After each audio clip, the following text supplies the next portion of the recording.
ఎటువంటి కంటి సమస్యకైనా 100% ఆయుర్వేద పరిష్కారం సంజీవన్ నేత్రాలయ.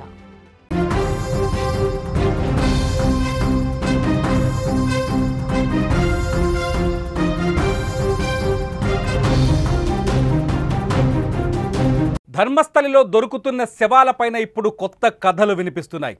అవి 10 ఏళ్ల క్రితం పాతిపెట్టిన డెడ్ బాడీస్ కావు, తాజాగా మరణించిన వాళ్ళ మృతదేహాలు, వాళ్ళ అస్థికలు అనే చర్చకు తెరలేసింది. ఎవరైతే ధర్మస్థలిలో శవాలను పాతిపెట్టాను 100కు పైగా అని చెప్తున్న వ్యక్తికి ఒక కోడ్ నేమ్ ఇచ్చారు. ఆ కోడ్ నేమ్ భీమా. ఇప్పుడు అతన్ని భీమాగా సంబోధించవచ్చు. ఆ భీమా చెప్పిన మాటలకి రోజుకింత ఆ మాటలపైన విశ్వాసం తగ్గుతూనే ఉంది. ఎందుకంటే ఇప్పటి వరకు 12 స్పాట్లలో తవ్వకాలు జరిగాయి. ఈ 12 స్పాట్లలో కేవలం 6వ స్పాట్లో మాత్రమే 2 పుర్రెలు, కొన్ని అస్థికలు దొరికాయి. 11వ స్పాట్, నిన్న 11వ స్పాట్లో తవ్వకాలు జరిగాయి. కానీ 11వ స్పాట్ని మార్చాడు భీమా. కొండ పైకి తీసుకెళ్లాడు. ఆ కొండపైన తవ్వకాలు జరిపిన చోట కొన్ని మృతదేహాలకు సంబంధించిన అస్థికలు కానీ శవాల తాలూకు వివరాలు దొరికాయి. అట్లాగే ఒక చీర, చెప్పులు కూడా దొరికినట్టుగా అక్కడున్న ప్రత్యక్ష సాక్షులు రిపోర్ట్ చేస్తున్నారు. ఇవన్నీ చూస్తుంటే ఆ మృతదేహాలు, నిన్న దొరికిన మృతదేహాలు, వాటిని డబ్బాల్లో కట్టుకొని తీసుకొచ్చారు. నిన్న దొరికిన ఆ మృతదేహాలలో అవి గతంలో అంటే 10 ఏళ్ల క్రితం జరిగిన హత్యలకు సంబంధించిన మృతదేహాలు కాదు. కేవలం ఈ 4-5 ఏళ్ల క్రితమో 2 ఏళ్ల క్రితమో కొందరు ఆత్మహత్యకు పాల్పడిన స్పాట్ అది. ఆ శవాలని అడవిలో ఎవరు గుర్తించకపోవటం వల్ల కుళ్ళి కృషించిపోయాయి. అందుకే డెడ్ బాడీ పక్కన చీర, శారీ ఉంది, డెడ్ బాడీ ఉన్న అస్థికలు దొరికిన చోట. అట్లాగే చెప్పులు కూడా అక్కడే ఉన్నాయని పోలీసులు, సిట్ అధికారులు ఒక అంచనాకు వస్తున్నట్టుగా తెలుస్తోంది. దీంతో 11వ స్పాట్ ప్లేస్లో దొరికిన ఈ అస్థికలని 6వ స్పాట్లో దొరికిన అస్థికలని పోలిస్తే కొంత తేడా కనిపిస్తుంది. 6వ స్పాట్లో కూడా, అంటే ఇక్కడ ఆత్మహత్యలు జరిగి ఉంటే 11వ స్పాట్లో దొరికిన అస్థికలు ఏవైతే ఉన్నాయో అవి ఆత్మహత్య తాలూకు అస్థికలు అయి ఉంటే 6వ స్పాట్లో కూడా ఇటువంటి సంఘటనే ఎందుకు జరిగి ఉండకూడదు అనే చర్చ కూడా జరుగుతోంది.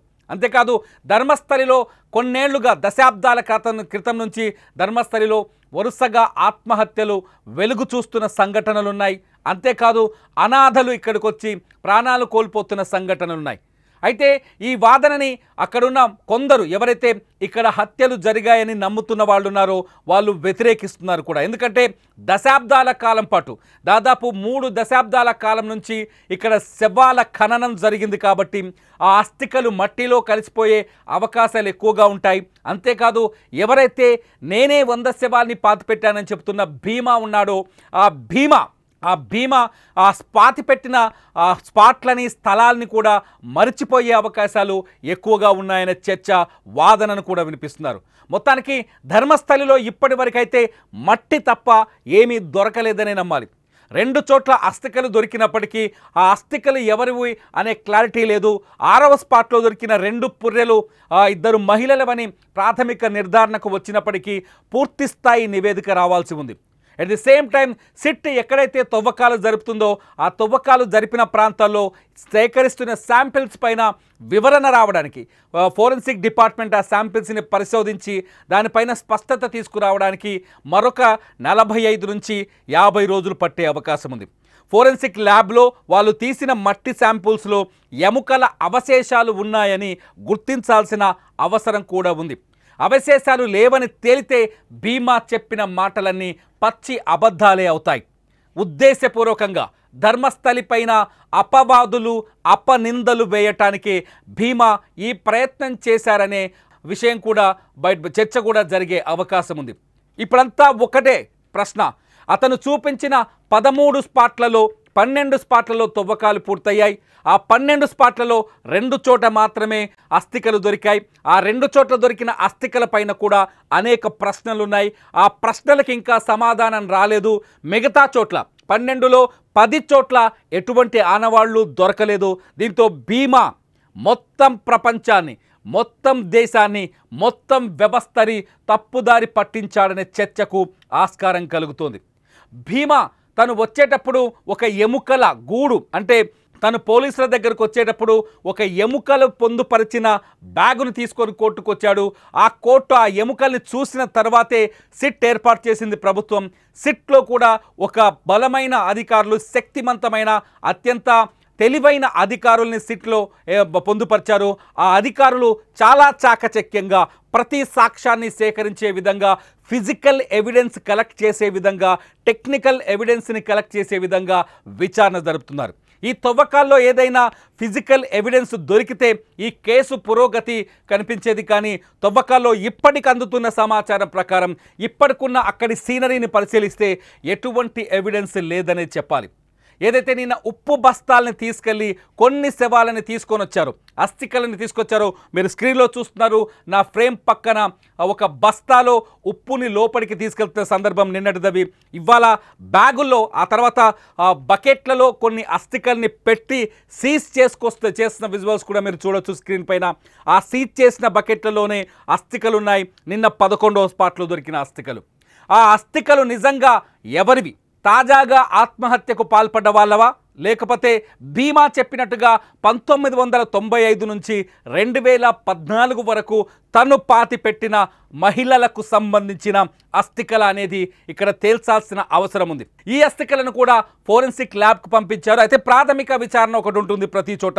ఈ ప్రాథమిక విచారణలో ఈ అస్థికలు తాజాగా చనిపోయిన వ్యక్తులవి అని తెలిసినట్టుగా కనిపిస్తోంది. ఎందుకంటే తాజాగా చనిపోయిన అస్థికలకి, చనిపోయిన వ్యక్తి శవాలకు సంబంధించిన అస్థికలకి, ఏళ్ల క్రితం నాడు పాతిపెట్టిన అస్థికలకి స్పష్టమైన తేడా కనిపిస్తుంది. ఎందుకంటే ఏదైతే సిట్ ఉందో, ఈ సిట్లో ఫోరెన్సిక్ అధికారులు కూడా ఉన్నారు. ఫోరెన్సిక్ అధికారులు అక్కడికక్కడే ఒక ప్రాథమిక నిర్ధారణకు వస్తున్నారు. నిర్ధారణకు వచ్చిన తర్వాతే వాటిని ఒక పకడ్బందీగా, శాస్త్రీయంగా, సాంకేతికంగా వాటిని పరిశీలించే విధంగా సీజ్ చేస్తున్నారు. మీరు చూస్తున్నారు బకెట్లలో డెడ్ బాడీస్ని, ఆ అస్థికలకు సంబంధించిన ఉప్పుతో నింపి తీసుకెళ్తున్న విజువల్స్. సో ఇవన్నీ ఒక శాస్త్రీయబద్ధంగా, సాంకేతిక ఆధారాలు వెలికి తీసే విధంగా ఈ అస్థికలని సీజ్ చేసి కిందకి తీసుకుపోయారు. బెంగళూరులో ఉన్న ఎఫ్ఎస్ఎల్ ల్యాబ్కి పంపించారు. ఒక్కసారిగా కథంతా మారిపోయినట్టుగా కనిపిస్తోంది.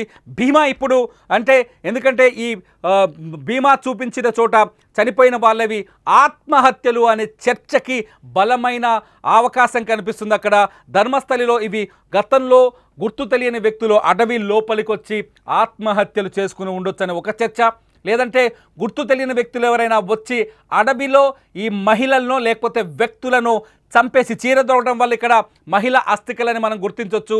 అయితే ఆ మహిళని హత్య చేసి శవాన్ని అక్కడ పడేసి వెళ్ళిపోయి ఉంటారు. పోలీసుల విచారణకు అందకుండా, దొరకకుండా ఉండటంతో వెలుగులోకి రాలేదు అనే చర్చ కూడా జరుగుతోంది.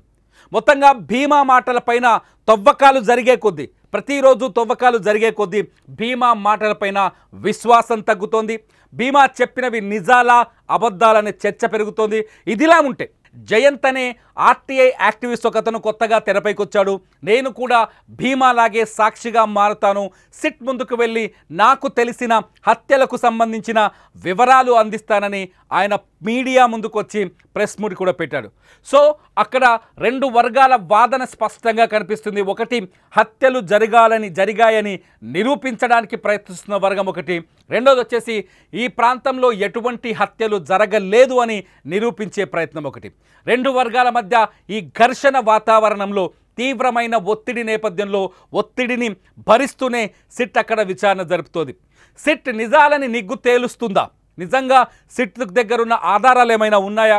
ఇక్కడ హత్యలు జరిగినట్టుగా ఏమైనా అవశేషాలను కానీ సాక్ష్యాలను కానీ సిట్ సేకరించిందా అనేది ఇప్పుడు $1 మిలియన్ క్వశ్చన్గా మారింది. ఎందుకంటే సిట్ అక్కడ జరుగుతున్న విచారణకు సంబంధించి ఎటువంటి ఆధారాలను అధికారికంగా బయట పెట్టలేదు, బయట ప్రకటించలేదు. దీంతో ఇక్కడ ధర్మస్థలిలో జరిగిన హత్యల ఆరోపణలు ఏవైతే ఉన్నాయో ఇందులో వాస్తవం ఎంత, అవాస్తవమా, వాస్తవమా అనే చర్చకి బలమైన ఆస్కారం ఇక్కడ కనిపిస్తుంది. 12 చోట్ల తవ్వకాలు జరగడంతో ఇక్కడ హత్యలు జరిగిన ఉదంతం అవాస్తవం అనే చర్చకు కూడా అవకాశం ఎక్కువగా కనిపిస్తోంది. ఎందుకంటే వాస్తవమైన ఉంటే అతను చూపించిన చోట ఖచ్చితంగా అస్థిపంజరాలో, అస్థికలో ఏదో ఒక ఆధారం దొరికి ఉండేది.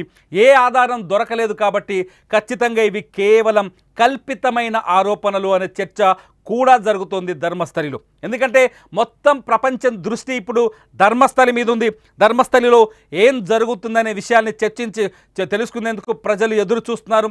చాలా స్పష్టంగా అదిగో శవం ఇదిగో పుర్రె అనగానే సోషల్ మీడియాలో విపరీతమైన చర్చలకు ఆస్కారం ఏర్పడుతోంది. అంతేకాదు ధర్మస్థలి ప్రాశస్త్యాన్ని తగ్గించే ప్రయత్నం అంటూ కొందరు వ్యక్తులు తాజాగా ఆరోపణలు చేస్తున్నారు. అంతేకాదు మరో 15 ప్రాంతాల్ని ఎవరైతే భీమా ఉన్నాడో ఇప్పుడు ఈ 13 స్పాట్లు ఆల్మోస్ట్ ఆల్ పూర్తయ్యాయి. రేపు 13వ స్పాట్లో తవ్వకాలు జరిగే అవకాశం ఉంది. 13వ స్పాట్లో కూడా ఎటువంటి అవశేషాలు కానీ అస్థికలు కానీ దొరక్కపోతే భీమా మాటలు పచ్చి అబద్ధాలని నమ్మాల్సి వస్తుందనే అంచనాలు కూడా ఉన్నాయి. ఎందుకంటే ఈ 11 స్పాట్లు ఇప్పటివరకు చూపించిన 12 స్పాట్లు 8 స్పాట్లు నేత్రావతి నది ఒడ్డున ఉన్నాయి. బంగ్లా గుట్టకి ఒకవైపున ప్రవహిస్తున్న నేత్రావతి ఒడ్డున 8 స్పాట్లు గుర్తించారు. ఆ 8 స్పాట్లలో భౌగోళిక మార్పులు జరిగే అవకాశాలు ఎక్కువగా ఉన్నాయి. వరద వచ్చినప్పుడు అక్కడ ఒకవేళ శవాలని పాతిపెట్టి ఉంటే కొట్టుకుపోవచ్చనే చర్చ కూడా నడుస్తోంది. ఈ చర్చకు ఆస్కారం కూడా ఉండొచ్చు ఈ భౌగోళిక మార్పులకు. అట్లాగే రోడ్డు పక్కన గుర్తించిన మరో 4 స్పాట్లు 9, 10, 11, 12వ స్పాట్లలో ఆ రోడ్డు వైండింగ్ కావచ్చు, లేకపోతే మరో రకమైన భౌగోళిక మార్పులు అక్కడ కూడా సంభవించవచ్చు అని చెప్తారు. కానీ 13వ స్పాటు ఒక గ్రామానికి వెళ్ళే రోడ్డు ఖచ్చితమైన స్పాట్, అది ఖచ్చితంగా కనిపించే స్పాట్. అక్కడ అస్థిపంజరం దొరక్కపోతే, అక్కడ ఎటువంటి ఆనవాళ్ళు దొరక్కపోతే ఖచ్చితంగా భీమా మాటలు విశ్వాసాన్ని కోల్పోతాయి. ఎట్ ది సేమ్ టైం సిట్కి భీమా మరో కొత్త సినిమా కథ కూడా చెప్తున్నట్టు తెలుస్తోంది. ఆ మరో 15 స్పాట్లను చూపించబోతున్నారు. నిన్న 18 అన్నారు, 17 అన్నారు. ఇవాళ తాజాగా మరొక 15 స్పాట్లను నేను చూపించబోతున్నాను. ఆ 15 స్పాట్లలో ఖచ్చితంగా అస్థికలు దొరుకుతాయి. నేనే నా స్వయాన నా చేతులతోనే ఈ శవాలని పాతి పెట్టానని చెప్తున్నాడు. భీమా ఆరోపణలు మొత్తం సంచలనాత్మకంగా ఉన్నాయి మొదటి నుంచి. అతను చేసిన ఆరోపణల్లో ఒకసారి మనం అబ్జర్వ్ చేస్తే చాలా స్పష్టంగా కొందరు శక్తివంతమైన వ్యక్తులు, ఇంకా చెప్పాలి అంటే ధర్మస్థలి పాలక మండలిలో ఉన్న యాజమాన్యానికి సంబంధించిన వ్యక్తులను కూడా ఆయన మాట్లాడారు. ఎందుకంటే గాగ్ రిపోర్ట్ పైన ఇప్పటికే కోర్టు ఎత్తేసింది. ఆ విషయాన్ని మనం కూడా చెప్పొచ్చు. యాజమాన్యానికి సంబంధించిన వ్యక్తులు తనపైన ఒత్తిడి చేశారు. అక్కడికి వచ్చే వాళ్ళు పంపించే శవాలను తీసుకెళ్ళి అడవిలో పాతిపెట్టమన్నారు. ఆ శవాలు అన్నీ మహిళలవే, అందులో మైనర్ బాలికలే ఉన్నారు, మైనర్ బాలికలు కూడా ఉన్నారు. ఒక స్కూల్ విద్యార్థినిని కూడా ఆమెకు అండర్ గార్మెంట్స్ లేవు, కేవలం యూనిఫామ్ మాత్రమే ఉంది. ఆ స్టూడెంట్ శవాన్ని కూడా పూడ్చిపెట్టానని చెప్పాడు. అంతేకాదు ఒక మహిళ శవాన్ని యాసిడ్తో పోసి కాల్చి ఆ తర్వాత న్యూస్ పేపర్లలో చుట్టి తనకు అప్పగించారు. అప్పగించిన ఆ మహిళ దేహాన్ని నేను డీజిల్ పోసి తగలబెట్టానని చెప్పాడు. ఆ తర్వాత అనేక మంది మహిళల పైన గొంతు కోసొచ్చాయి, తలలు బద్దలై కనిపించాయి, అత్యాచారం జరిగినట్టు స్పష్టమైన ఆనవాళ్ళున్నాయి, వాళ్ళ శరీరం పైన కత్తి ఘాట్లు కనిపించాయి. రకరకాల స్థితుల్లో హత్యలకు గురైన శవాలనే తీసుకొచ్చి తన చేతికి అప్పగించి పూడ్చిపెట్టమని ఒత్తిడి చేశారు. నేను ఆ పని చేయకపోతే నన్ను కూడా చాప్స్ చేస్తామని, ముక్కలు ముక్కలుగా నరికేస్తామని హెచ్చరించారనే విషయాన్ని కూడా భీమా పదే పదే చెప్పాడు. కోర్టుకిచ్చిన రిపోర్టులో పోలీసులకు అందించిన ఫిర్యాదులో కూడా పేర్కొన్నాడు. భీమా వాంగ్మూలాన్ని రికార్డ్ చేశాక, భీమా చెప్పిన మాటల్ని విన్న తర్వాత, అతన్ని మరోసారి సిట్ అధికారులు విచారించిన తర్వాత ధర్మస్థలికి అతన్ని శవాలు పాతిపెట్టిన ప్రాంతాలని గుర్తించమని తీసుకొచ్చారు. ఇక్కడికి వచ్చిన తర్వాత భీమా ఒకే రోజు 15 స్పాట్లను గుర్తించారు. ఆ 15 స్పాట్లలో 13 చోట్ల డెడ్ బాడీస్ దొరుకుతాయని చెప్పారు. ఆ 13వ స్పాట్ వరకు మరుసటి రోజుకి అవి పరిమితి చేశారు. రేపు మొదటి విడతకు సంబంధించిన 13వ స్పాట్లో తవ్వకాలు జరగబోతున్నాయి. ఈ 13 స్పాట్లలో 12 చోట్ల విఫలమయ్యారు. ఒక 6వ స్పాట్లో మాత్రమే 2 పుర్రెలు అట్లాగే కొన్ని ఎముకలు దొరికాయి. 11వ స్పాట్లో దొరికిన అస్థిపంజరాలపైన అనేక అనుమానాలు మిగిలిన్నాయి. వీటన్నింటి నేపథ్యంలో భీమా మాటల్లో విశ్వాసం కనిపించట్లేదు, భీమా మాటలపైన నమ్మకం కలగట్లేదు, భీమా ప్రవర్తనలో కూడా విశ్వాసం కలగట్లేదని కొందరు సిట్ అధికారులు అక్కడ మాట్లాడుకుంటున్న పరిస్థితి కనిపిస్తోంది. ఈ నేపథ్యంలో భీమా చెప్పిన మాటలన్నీ పచ్చి అబద్ధాలా లేకపోతే అచ్చమైన నిజాలా అనే ప్రశ్న ఇక్కడ ఉత్పన్నమవుతోంది. రేపు 13వ స్పాట్లో తవ్వకం జరిగితే భీమా మాటలకి ఉన్న విశ్వాసం కూడా బయటపడే అవకాశం కనిపిస్తోంది. భీమా మాటలు నమ్మాలా వద్దా అని రేపు సిట్ తుది నిర్ణయం తీసుకునే అవకాశం కూడా ఉంది. ఇది ఇప్పటికున్న ధర్మస్థలికి సంబంధించిన అప్డేట్స్. భీమా మాటల్లో వాస్తవం ఉందా లేదా? నేను ప్రేక్షకులను ఒక ప్రశ్న అడుగుతున్నాను. భీమా మాటల్లో వాస్తవికత ఉందా? నిజంగానే అతను శవాలు పాతిపెట్టారని మీరు విశ్వసిస్తున్నారా? లేదంటే ధర్మస్థలి ప్రాతినిధ్యాన్ని తగ్గించే ఉద్దేశం కుట్ర జరిగిందని మీరు భావిస్తున్నారా? మీ అభిప్రాయాల్ని ఖచ్చితంగా ఈ వీడియో కింద కామెంట్ చేయండి. ఫలితంగా ధర్మస్థలికి సంబంధించిన నిజాలని వెలికి తీసే అవకాశం కలుగుతుంది. మీ విశ్వాసాలని, మీ నమ్మకాలని ప్రజలు కూడా తెలుసుకునే అవకాశం ఉంటుంది. కాబట్టి ఈ వీడియో కింద ఖచ్చితంగా ధర్మస్థలి సంఘటనపై కామెంట్ చేయండి. లైవ్ అప్డేట్స్ కోసం, ధర్మస్థలికి సంబంధించిన మరింత అప్డేట్ సమాచారం కోసం చూస్తూనే ఉండండి సుమన్ టీవీ డిజిటల్ లైవ్, అట్లాగే సుమన్ టీవీ లైవ్.